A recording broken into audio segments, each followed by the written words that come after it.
This is the BGG Climbers list for the week ending 4/21/2021. This list is put together every week by Michael Alexander, and I'll include in the description the links to the BGG list and the Geeklist so you can subscribe if you want to take a look at it. As always, please like and subscribe and take a look at our other videos. So let's go see the list this week. So the first one is Salman Kane. So this one's doing pretty well. It's actually getting a little bit lower ratings recently. So we'll have to see. We'll keep watching it and just see how it does. It looks like a lot of copies are not either getting played or reviewed yet. Probably they haven't arrived for people. Micro Macro Crime City. So we've talked about this one a number of times in the past. It's doing really well. It's continuing a solid performance. I think this has a shot at hitting the top 100. I think it's a unique game, and it got a pretty good, no pun included review. And, Street Fighter. Missed that one. So this one, it's a lot of people are not happy with stuff in this game. I don't know if it's the shipping or the taxes or what, but I think there was something messed up with the fulfillment, and people are not very happy about it. So we'll see how this one does once that's resolved. And Oath. So a lot of people have been very interested in Oath. Starting to get in more backers' hands. The rating's coming down, I think, as expected. I don't think this one's going to beat Root. I think it's a more unique niche game, and I think it's going to have a little bit, I guess, a more diverse opinion on how it is. And let's see. So I think that's all the big ones this week. Number 10 is Rocketman. So this one is not doing that great. I don't think it's going to hit the top 100. It may not even hit the top 250. The ratings are pretty low for early stages of the game. I think this is only going to go down. But I mean, the game does look pretty decent in terms of like its presentation, but I think it's, maybe a less refined design from Martin Wallace. So that's Rocketman. Number 9 is Lost Ruins of Arnak. So this one is almost in the top 100. It's actually, the rating's kind of been climbing a little bit over the last few weeks. It's probably a month away, maybe a month and a half away from hitting the top 100. This is a worker placement deck building combination where you're exploring ruins and getting points, I guess. It's the other thing you're doing. I do think this one will always be second to Dune Imperium, and we don't know what Endless Winter is going to be like. I'm not sure if that's going to be better or worse than Dune Imperium. I do think that the theme here might be more appealing to people, and definitely the look of the game in terms of the artwork and the pieces are much higher quality than the base Dune Imperium game. I don't know about the upgraded Dune Imperium. So that is number 9, Lost Ruins of Arnak. Number 8, Kemet Blood and Sand. So this one is the essentially Kemet 2nd edition Kickstarter. So Matago went and did a Kickstarter in this game. I assume it'll be eventually in retail, but the initial version is Kickstarter only. Some people have already started posting their extra copies here. And there's, I guess these are reviews from a year ago, so no new reviews are up. So this is I would say a Euro-style strategy war game for people that aren't familiar. And the 2nd edition kind of fixes some of the, I think, minor issues in the 1st edition, and it adds things like, I don't think the Cthulhu pack is available, although I think there was some people that would have liked it. And there still aren't any pictures here, so that's unfortunate. Anyway, I like Kemet. I did sell my copy because one of my friends has the 2nd edition coming, and I didn't feel like we needed to have 2 copies of it.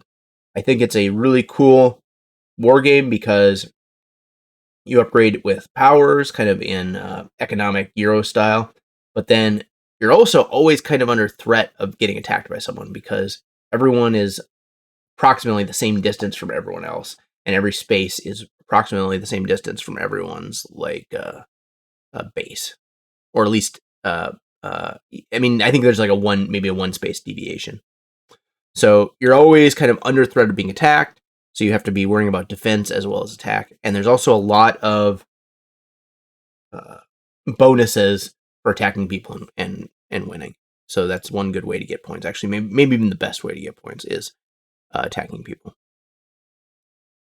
That's number 8, Comet Blood and Sand. I think this one's going to hit the top 100, assuming it makes a retail release or it gets a second Kickstarter, just because Comet is such a popular game.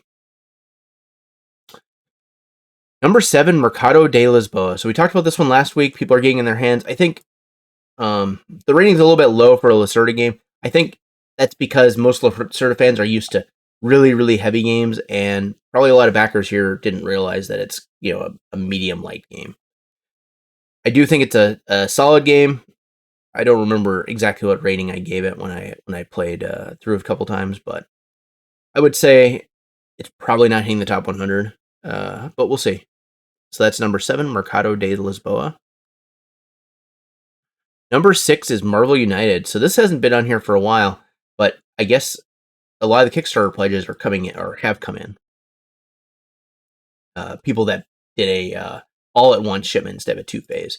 And it's climbing a lot. So this is actually getting pretty solid ratings from the Kickstarter backers. I think that this one might have a chance of getting the top 100. Now, Marvel United, I really like the way the miniatures are done on this. And it's not a super expensive game. So, most CMON games kind of crazy expensive if you want to get the all-in pledge. Marvel United wasn't bad. And these are like, chibi anime style miniatures, but look at these things. These are painted. And this is pretty cool. These look like they're painted in like Illustrator or Photoshop. But just the look of them, like the kind of cartoonish, chibi look with Marvel heroes, Venom looks really cool. I think it looks amazing. And I think it's like a, lightweight pandemic style cooperative game. And, that weight plus Marvel plus a really good miniatures look, I think really is going to appeal to a lot of people. And I think this game is going to do pretty well just based on that. And we'll see. I mean, at the current rate that it's going, it likely will hit the top 100 eventually. Just will take some time. So it's number 6, Marvel United. Number 5, Pax Viking. So this one is the latest PAX game. And it was kickstarted a while ago and finally came out. Now, let's see how the ratings are doing. Ratings are doing decent. I mean, these PAX games tend to be fairly complex. This is 3.05. I think it looks okay. I didn't end up backing this one. I just didn't think that it was going to be my type of game. And it's, I guess, historical strategy game with, I'm sure there's some combat, or I guess there's area control influence games. I just think these heavier games are, you need to pick and choose kind of. Most people don't have the time to be playing, 4-hour games. I don't know what this one is. I guess it's 90 minutes. It's not that bad. But a lot of these heavier games tend to be longer, and they take a long time to learn the rules. They take a long time to play, and not everyone's going to be able to sit down and play that, even once a month or once every couple weeks. So I don't think this one's going to hit the top 100. I just don't see it. I don't think the other PAX games did. I don't think there's enough market for a lot of these. Well, PAX Premier did, but that was a exceedingly unique game compared to what I think this one is. So this is number 5, Pax Viking. Number 4, Tiny Epic Pirates. So we talked about this one last week. The look of this game is really cool. I kind of thought it would have been an adventure game, but it's not. And I don't see it hitting the top 100. It's just not going to do that well. I think Tiny Epic Galaxies did for a while. Maybe it's not in there anymore. But this one won't have the ratings, I don't think, to get up there. So that's number 4, Tiny Epic Pirates. Number 3 is Zombicide 2nd Edition. So this one is essentially the reprinted 2nd edition of Zombicide with better looking miniatures, some more refined gameplay, etc., etc. Giant CMON game. It's doing really well, as you would expect for a Zombicide game. I think this one, I mean, Zombicide was in the top 100 for a while. I think this one has a good shot at making it because it's going to have all the fans of Zombicide probably coming back to the game, and it's going to exclude all the people that didn't like it. So second edition has a good shot if it sells enough copies and enough people rate it to hit the top 100. But we'll have to see as it's only got 152 ratings. So we'll see as we get more ratings out. So that's number 3, Zombicide second edition. Number 2, Red Rising. So this one is doing fairly well. Actually, it's been had a week a couple weeks ago, but it's actually picking up steam again. And this one might be able to hit the top 100. I was a little bit skeptical when it opened up a little bit low, but it's been getting some solid ratings, as it goes on. This is the latest game from Jamie Stegmaier and a co-designer. I can't remember who it was. Based on an IP, which I think is Stonemaier Games' first IP-based game. That seems to be a new trend of taking IPs like Marvel or Stellaris or whatever and making a game out of it. This one's based on a book. It's got artwork that I looked at the book cover. It looks kind of like all the book stuff, all the stuff in the book. I haven't read the book, so I don't know how true to the book it is. But the game seems to be doing pretty well, as you would expect for a Stonemaier game. I don't know if it's going to have enough ratings though to hit the top 100, but we'll see in time. So that is Red Rising, and I personally haven't played this game yet. I do want to get it to the table at some point.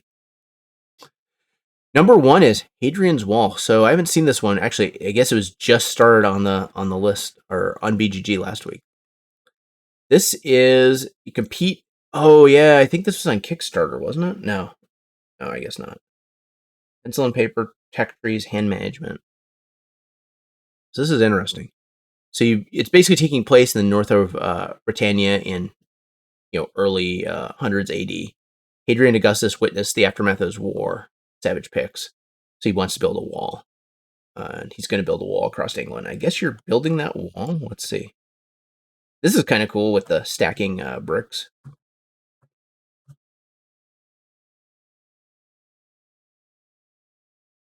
Interesting. I don't know. This is not a Kickstarter game. Looks like it's a roll and write with some maybe board game elements to it, and best at solo is what people are saying. Artist Sam Phillips, I thought I recognize that. Bobby Hill for a designer. I don't know who that is. Let's see what he did. Because he's done some other games. This is probably his first major game. Well, I'm interested to see how this one does. It's hard to say right now how well it's going to do. It is a heavier weight kind of. It looks like a semi-roll and write. Or at least it's got paper to keep track of stuff or laminated boards. So we'll see how this goes and how this one does. It's got a decent start, so it is one to keep an eye on. So there you have it. That is the BGG Climbers for the week ending 4/21/2021. If you like this video, please like and please subscribe. Thank you.